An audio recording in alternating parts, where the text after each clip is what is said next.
Jai-Ho Park stood at the massive glass window of the transport ship, his heart beating fast as he watched the purple-tinted planet Lyra 7 grow larger.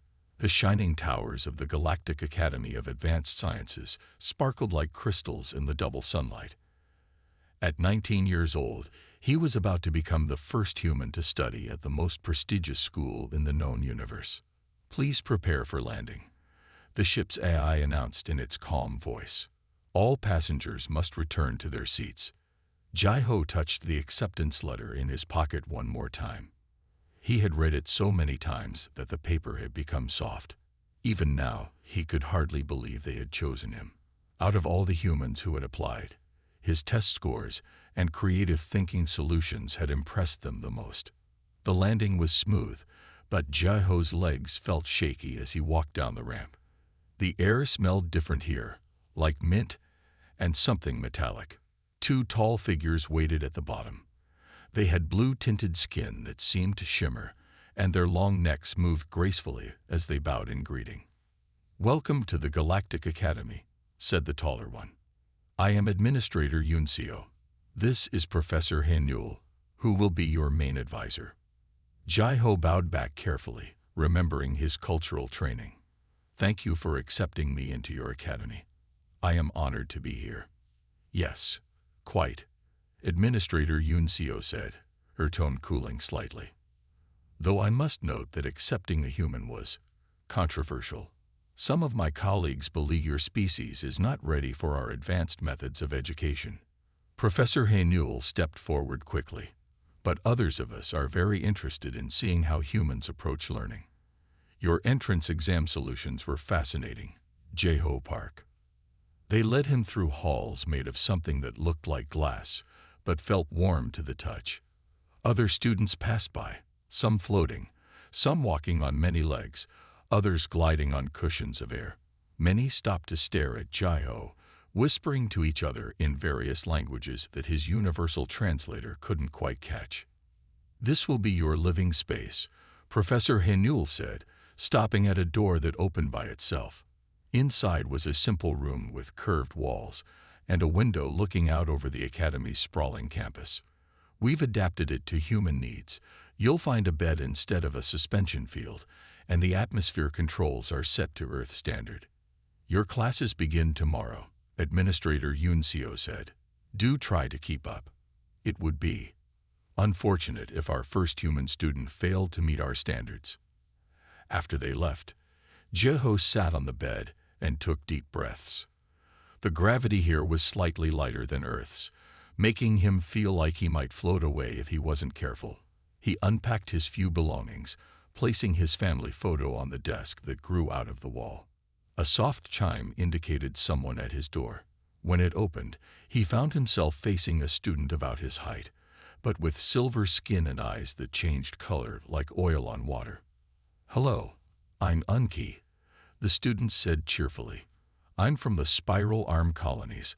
I saw you arrive and thought you might like someone to show you around. It can be overwhelming at first." Jai-Ho smiled, relieved to find a friendly face.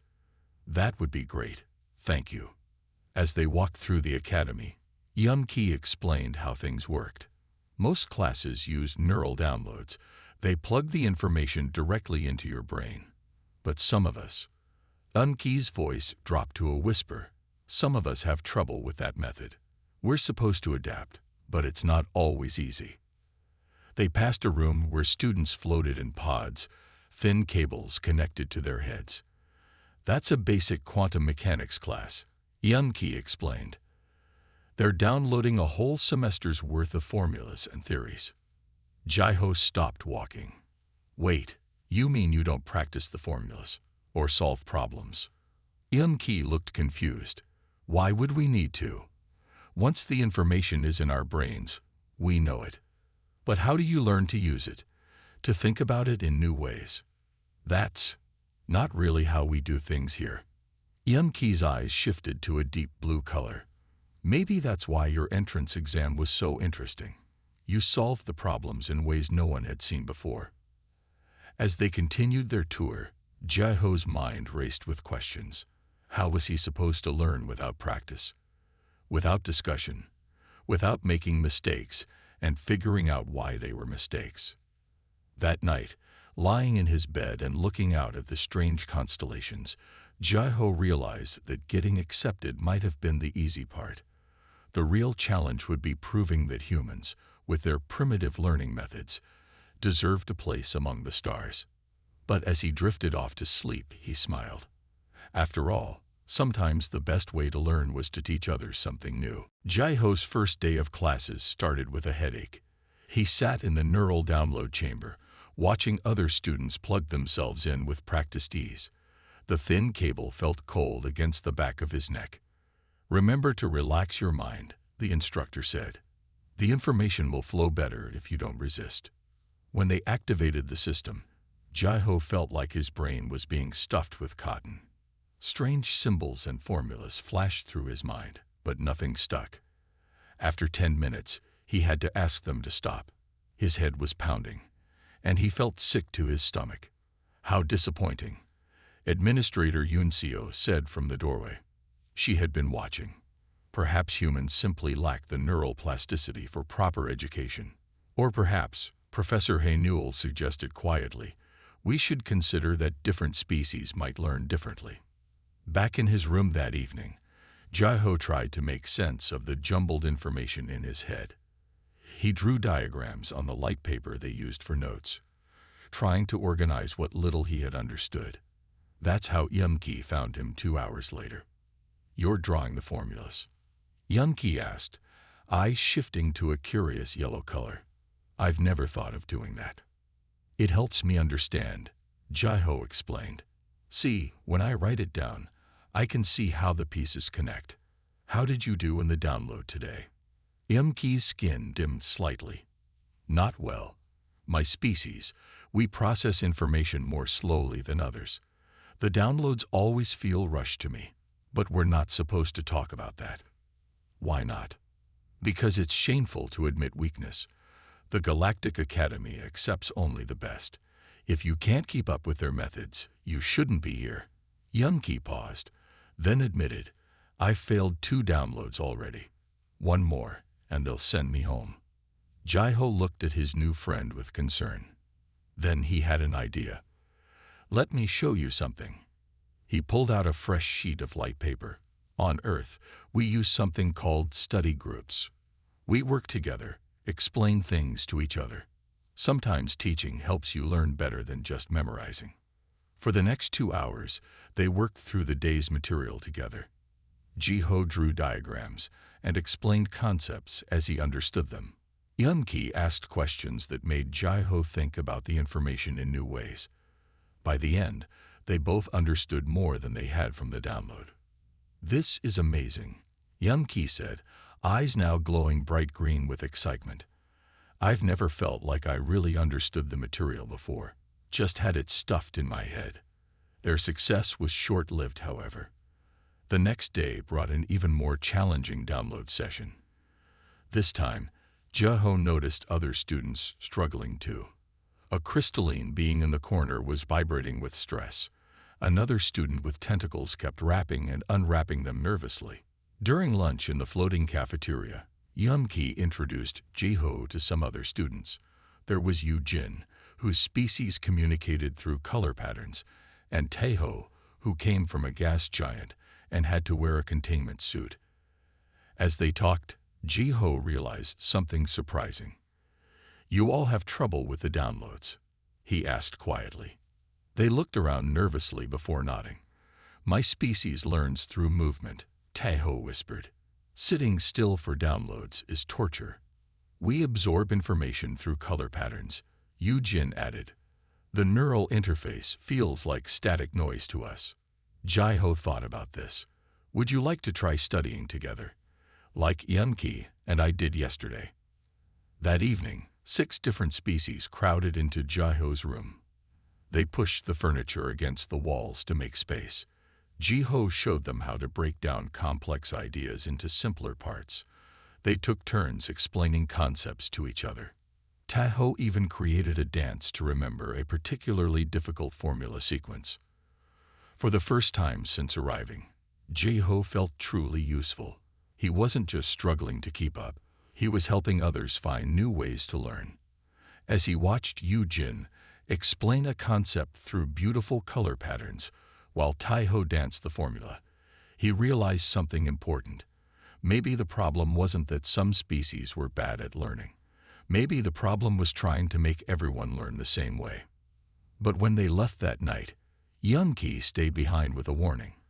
Be careful, Jai-Ho. What we're doing, some won't like it. It goes against centuries of tradition. Jai-Ho nodded, but he couldn't help smiling. Sometimes traditions need to change. And sometimes it takes an outsider to show why. News spread quickly at the Galactic Academy. Within 2 weeks, Jai-Ho's study group had grown from 6 students to 15. They now met in an empty classroom that Professor Haenul had quietly arranged for them to use. Today, Jai-Ho said to the group, "We're going to try something new. Instead of just talking about quantum mechanics, we're going to build a model." He placed a box of simple materials on the table, things he had asked his parents to send from Earth. There were colored balls, sticks, and strings. The alien students looked at these objects with confusion. "But these are toys," said Tai-Ho, floating inside his containment suit. "How can toys teach us about quantum mechanics?" Jai-Ho smiled. "Watch." He started connecting the balls with sticks. Each ball represents a particle. The sticks show how they connect. Now, who can explain how these particles would behave in a quantum field? At first, there was silence. Then Yu-Jin's colors started shifting excitedly. "Oh, if we move this ball here." They reached out and adjusted the model. "It shows exactly how the field would bend." Soon, everyone was involved. Tai-Ho created a dance that showed how the particles would move. Yun-Ki's silver skin rippled as they discovered new patterns. Even the crystalline student, who had been struggling the most, started to shine brighter as understanding grew. The next day, something unexpected happened. During their regular neural download session, Jai-Ho's study group members performed better than ever before. Professor Haenul, who was monitoring the session, noticed immediately. "Your understanding is deeper," she said, checking their results. "You're not just memorizing, you're really learning." But not everyone was happy about their success. Administrator Yunseo walked into their study room one evening, her blue skin dark with disapproval. "What is the meaning of this?" she demanded, pointing at their particle model. "These primitive tools have no place in our academy." Jai-Ho stood up straight. His heart was racing, but his voice stayed calm. "With respect, Administrator, these primitive tools are helping students learn. Look at their test scores." "Test scores are not everything," she said. "We have used neural downloads for centuries. It is the most efficient way." "Efficient for whom?" Professor Haenul asked, stepping into the room. She had been quietly watching from the doorway. "I've been monitoring these students' progress. They're not just memorizing facts. They're understanding concepts, creating new ideas." Administrator Yunseo frowned. "New ideas can be dangerous." "New ideas are how we progress," Jai-Ho said. He picked up their particle model. "Look at this. When we built it, Yu-Jin discovered a new way to think about quantum fields. Tai-Ho created a movement pattern that explains particle behavior better than our textbooks. We're not just learning the old ideas, we're making new ones." The administrator looked at the model for a long moment. Her expression was hard to read. Finally, she said, "You will present your results to the faculty council in 1 week. If you cannot prove the value of these methods, this group will be disbanded." After she left, the room was quiet. Then Yun-Ki spoke up, their silver skin glowing with determination. "We'll show them. We'll show them that different isn't wrong." Over the next week, they worked harder than ever.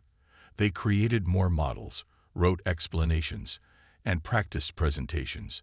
Jai-Ho taught them how to use charts and diagrams to show their progress. Each student prepared to demonstrate how the study group had helped them learn in their own unique way. But what if they don't listen?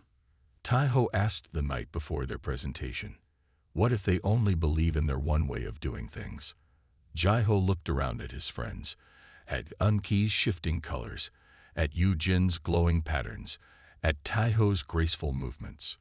Each one so different, each one so valuable. Then we'll keep learning anyway, he said, because that's what humans do. We adapt.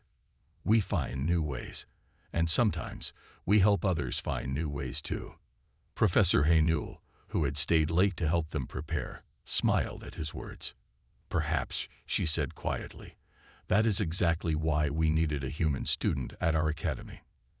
That night, as Jaiho prepared his part of the presentation, he realized something important. This wasn't just about proving humans could learn at the academy. It was about proving that everyone deserved the chance to learn in their own way. Tomorrow would either be an ending or a beginning. And he was ready for either. The faculty council meeting changed everything. Jaiho and his study group showed their results, demonstrated their learning methods, and explained how different species learned better in different ways. When they finished, the council room was silent for a long moment. Then Administrator Yumseo spoke. Your results are interesting, but we cannot change the entire academy for a few struggling students. Actually, Professor Haynul said, standing up, it's not just a few. She waved her hand, and a holographic display appeared. I've been gathering data. 30% of our students struggle with neural downloads. They just don't report it because they're ashamed. The council started whispering among themselves. While they talked, something unexpected happened. Students who had been watching from the back of the room started coming forward. The humans' methods helped me understand stellar physics, said a tall, tree-like student. I finally passed my quantum engineering exam thanks to their study group, added another. More and more students spoke up. Soon, the council room was filled with voices. Administrator Yunseo tried to restore order, but the movement had already begun. The next day, Jaiho found a long line of students waiting outside his classroom. They all wanted to join the study group. There were too many for one room now. We need to organize this better, Yumki said, their silver skin flickering with excitement. What if we split into smaller groups, each focusing on different subjects? Jaiho nodded. And we could train group leaders, show them how to use the human learning methods. They called it the Human Learning Club, though many students just called it Jaiho's Way. They used empty classrooms after hours. Some teachers, like Professor Haynul, pretended not to notice. Others actively helped, curious about these new methods. Taiho's group specialized in physics, teaching through movement and dance. Yujin led a biology group, using color patterns to explain complex systems. Yunki helped students who needed more time to process information. Each group found its own way to learn, while sharing ideas with others. One evening, a small, shy student named Minji came to Jaiho's room. She was from a species that lived in deep ocean trenches. I'm failing my classes, she whispered, her bioluminescent spots dim with shame. The neural downloads. They're like bright lights hurting my mind. But I heard your club helped students like me. Jaiho smiled warmly. We do. And you're not alone. Come with me.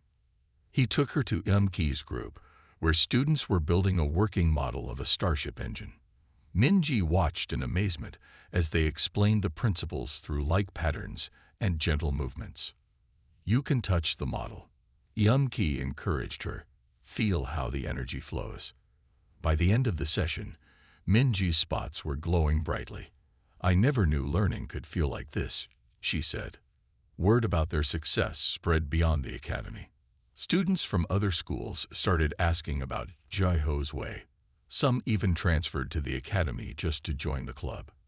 But with growth came challenges. Administrator Yunseo and her supporters watched them closely, looking for any mistake. They said the club was disrupting traditional education, that it was causing chaos in the ordered halls of the academy. They're afraid, Professor Haynul told Jaiho one day. Change is hard, especially for those who have believed in one way for so long. Late one night, As Jaiho was helping Minji with her studies, she said something that made him think. "You know what's funny?" she said, her spots pulsing gently. "Everyone thinks you're teaching us to learn like humans. But really, you're teaching us to learn like ourselves." Jaiho looked around his room, now covered in charts, models, and diagrams made by different species in their own unique ways. On his desk sat the particle model they'd made weeks ago, now improved with light patterns and motion sensors. "Maybe that's the real revolution," he said quietly. "Not changing how others learn, but helping them find their own way to learn." But even as the club grew and succeeded, Jaiho could feel resistance building. Some faculty members were pushing back harder. Students reported being pressured to quit the club, and rumors spread that Administrator Yunseo was preparing to take more serious action. The revolution in learning had begun, but would they be allowed to finish what they'd started? The warning came from Professor Hainul early one morning. She rushed into Jaiho's room, her blue skin pale with worry. "Administrator Yunseo has called an emergency meeting of the Academy Board," she said. "They're voting to ban all unofficial learning groups, including yours." Jaiho felt his stomach drop. "But why now? Our students are doing better than ever." "That's exactly why," Professor Hainul said. "Your success threatens the old system. They're saying your methods are dangerous, that they encourage questioning authority and independent thinking." "Isn't that what education should do?" Jaiho asked. Professor Hainul's expression softened. "I agree. But we need proof. Real, solid evidence that your methods work better than neural downloads for many species." When Jaiho told his study group leaders about the threat, they didn't panic. Instead, they got to work. Yunki suggested they gather data from all their members. Taiho offered to analyze the test scores. Yujin began documenting the different learning styles they had developed. Minji, who had become one of their best students, spoke up. "We should record our stories too. Not just the numbers, but how these methods changed our lives." They worked day and night. Students from every group contributed. They showed how test scores had improved, but more importantly, they showed how understanding had deepened. Videos captured Taiho teaching physics through dance, while charts showed how many students could now solve problems in new ways. "Look at this," Yunki said, their silver skin glowing with excitement. 70% of students learned better with mixed methods, even some who thought they were doing fine with neural downloads. But their opponents weren't sitting idle. Administrator Yunseo sent inspectors to watch their study sessions. They took notes on every small mistake, every moment of confusion. Some teachers began refusing to let students use Jaiho's methods in their classes. One day, a group of younger students came to Jaiho in tears. Their teacher had erased their study diagrams, saying they were primitive scribbles. That night, Jaiho couldn't sleep. He stood at his window, looking out at the double moons of Lyra 7. He remembered what his mother had told him before he left Earth. Sometimes the hardest part isn't learning something new. It's helping others accept new ideas. The next morning, Professor Hainul brought surprising news. Other academies across the galaxy had heard about their methods. Messages were pouring in from schools where students struggled with neural downloads. They wanted to know more about Jaiho's way. "This is bigger than just our academy," Professor Hainul said. "This could change education throughout the galaxy." Jaiho gathered his group leaders. "We need to show them something they can't ignore," he said. "Not just data, but real results." They organized a demonstration day.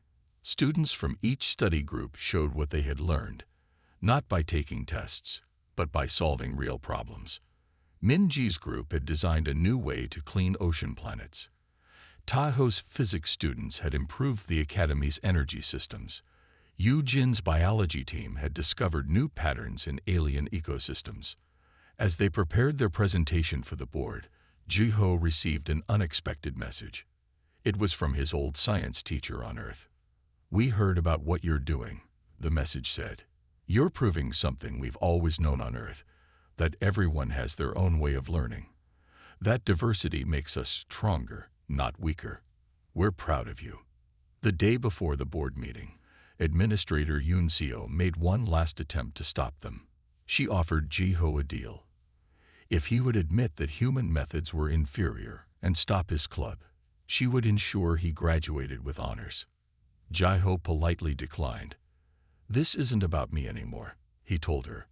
"It's about every student who ever felt they weren't good enough because they learned differently."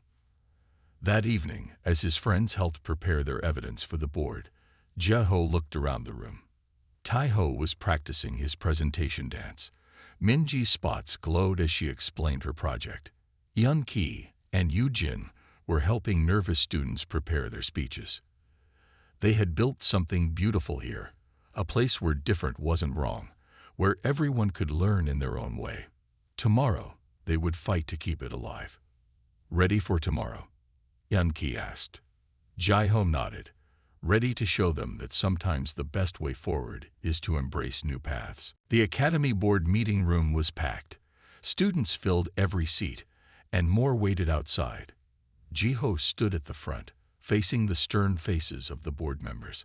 Administrator Yunseo sat in the center, her blue skin dark with disapproval.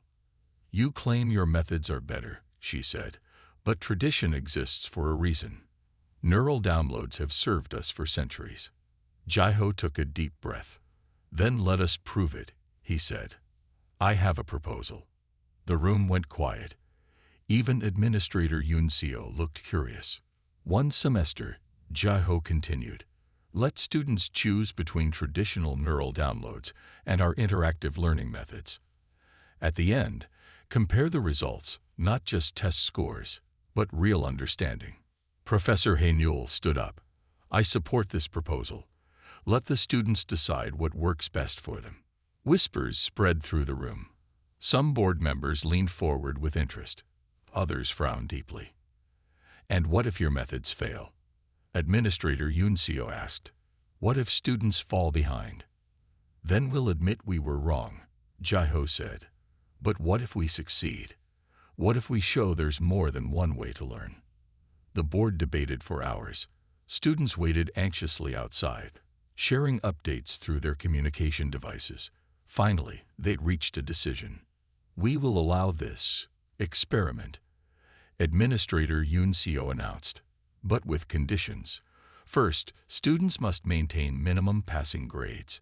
Second, they cannot switch methods mid-semester. And third," she looked directly at Jiho, "if your methods fail, all alternative learning groups will be permanently banned." Jiho nodded. "We accept." The news spread quickly through the academy. Students had to choose, stay with neural downloads or try the new methods. Many were scared to change. Others rushed to join Jiho's program. Yun-Ki helped organize the new system. They created study groups for different subjects, matching students with teachers who understood their learning styles. Taiho developed movement-based learning programs. Yu-Jin designed color pattern study guides.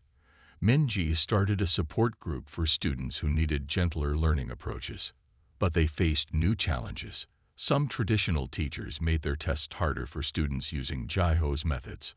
Others refused to accept project work instead of neural download sessions. "They're trying to make us fail," Yun-Ki said one evening, their silver skin dulled with worry. "Then we'll work harder," Jiho replied, "and we'll help each other." They set up extra study sessions. Advanced students helped those who struggled. They created new learning tools, combining Earth methods with alien technologies. Professor Hainul and other supportive teachers offered guidance and encouragement. One day, a young crystalline student came to Jiho in tears. Their crystal structure was clouded with stress. "I can't do it," they said. "The neural downloads hurt, but I'm afraid to disappoint my family by changing." Jiho remembered feeling the same way when he first arrived. "Can I show you something?" he asked. He took the student to their physics study group. There, Taiho was teaching orbital mechanics through dance. Students moved like planets, understanding gravity through movement. The crystalline student watched, their structure gradually clearing. "You see," Jiho said, "different isn't wrong. It's just different. The student joined their program the next day. Halfway through the semester, Professor Hanuel brought surprising news. Other academies were watching their experiment closely. Some had already started their own alternative learning programs. "You're starting something bigger than you know," she told Jai-ho. "This could change education across the galaxy." But with success came more resistance. Traditional teachers complained that students were asking too many questions, thinking too independently. Some said humans were corrupting their perfect system. One evening, as Jai-ho walked through the academy's crystal gardens, Administrator Yoon Seo approached him.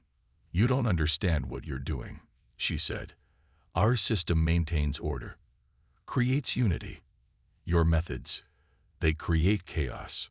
Jai-ho looked at the garden, where crystal flowers grew in perfectly straight lines. Then he looked up at the wild, beautiful stars. "Sometimes," he said quietly, "we need a little chaos to grow. Look at nature. It's not perfect rows and downloaded information. It's messy and beautiful and full of different ways of being." Administrator Yoon Seo didn't respond, but Jai-ho thought he saw something change in her expression. As the semester continued, both sides watched and waited. Everything would depend on the final results. But Jai-ho knew they had already achieved something important. They had shown that different paths could lead to the same destination. The real question was, would the academy be brave enough to accept that truth? 3 weeks before the end of the semester, Yeon-ki burst into Jai-ho's room. Their silver skin was flashing with alarm. "Something's wrong," they said. "Students from the Neural Download program are getting sick." Jai-ho looked up from his studies. "What kind of sick?" "Headaches, confusion, memory problems. Minji's friend collapsed yesterday after a download session. The medical center is full." They rushed to the medical center. The halls were crowded with students. Some had dimmed colors, others had clouded crystals, and many showed signs of neural strain. Professor Hanuel was already there, talking to the medical staff. She waved Jai-ho and Yeon-ki over. "The neural download systems were turned up to maximum power," she explained. "Someone tried to push more information faster to improve the traditional students' test scores." Jai-ho felt cold. "That's dangerous. The human brain can't handle that much data at once." "What about other species?" "Neither can most of ours," Yeon-ki said. "We're not machines. We can't just download updates like computers." News of the medical crisis spread quickly through the academy. Parents began calling, worried about their children. Some students switched to Jai-ho's program, despite the rule against mid-semester changes. Administrator Yoon Seo called an emergency meeting. "This is unfortunate," she said, "but we must maintain order. Students who chose neural downloads must continue with them, even if it hurts them." Jai-ho stood up. "This isn't about winning anymore. It's about student safety." That's when Minji spoke up. Her bioluminescent spots were glowing brightly with determination.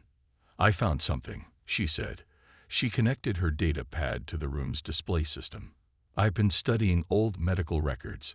The neural download system has been causing problems for years, but the records were hidden."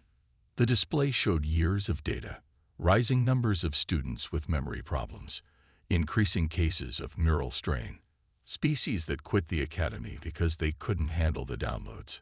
The room erupted in chaos. Parents who had come for the meeting started shouting. Students began sharing their own stories of headaches and confusion. "Enough." Administrator Yoon Seo's voice cut through the noise. "These records are classified. How did you access them?" "I helped her," Yeon-ki said, stepping forward. "My species can interface with data systems naturally. We found the truth you tried to hide." Professor Hanuel stood up. "This has to stop.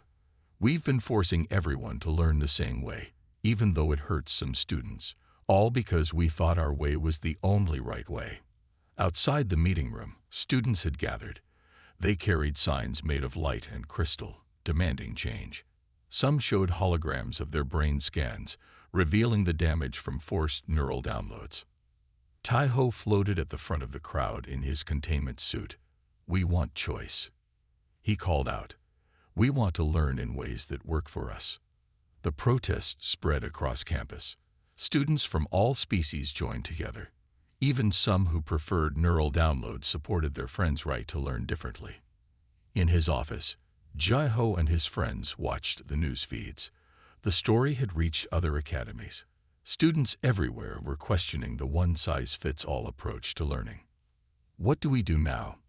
Minji asked, her spots pulsing with worry. Jai-Ho looked at his friends, Amki with their flickering silver skin, Tai-Ho floating gently in his suit, Minji glowing with concern, and all the others who had fought for change. We keep teaching, he said. We keep learning. We show them that education shouldn't hurt. That evening, Administrator Yunseo made an unexpected visit to Jai-Ho's room. She looked tired, her blue skin pale. You know, she said quietly, I was like you once. Young, wanting to change things. But change is scary. It's easier to keep things the same, even when they don't work. But nothing stays the same forever, Jai-Ho replied. Not stars, not planets, not even ways of learning. She nodded slowly. The board will meet tomorrow. Perhaps it's time for the academy to learn something new too. As she left, Jai-Ho felt hope rising. Sometimes it took a crisis to break old patterns. Sometimes you had to reach a breaking point before you could build something better. The next day would bring change, for better or worse. But they had already won something important.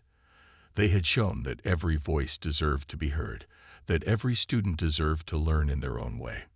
The revolution couldn't be stopped now.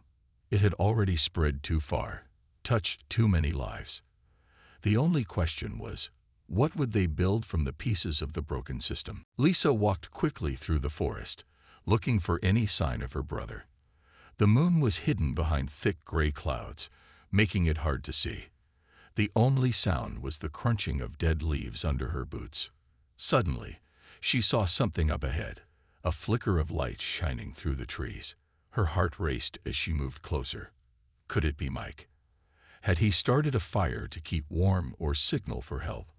As she approached, Lisa realized the light was not from a small campfire, but something much larger. She stepped into a clearing and gasped. Before her stood an enormous old mansion. Warm yellow light glowed in several of the windows. Smoke drifted from the many chimneys. Lisa stared at the house in shock. They had explored these woods many times over the years, but had never come across this mansion before. Where had it come from? And what was it doing way out here in the middle of nowhere? Part of her wanted to turn and run back to the safety of home. The house gave her an uneasy feeling, like something wasn't quite right about it. But another part was curious, wondering who could be living there. Maybe they had seen Mike or could help her find him. She had to get her brother back. Taking a deep breath, Lisa walked up the crumbling stone steps to the large wooden front doors.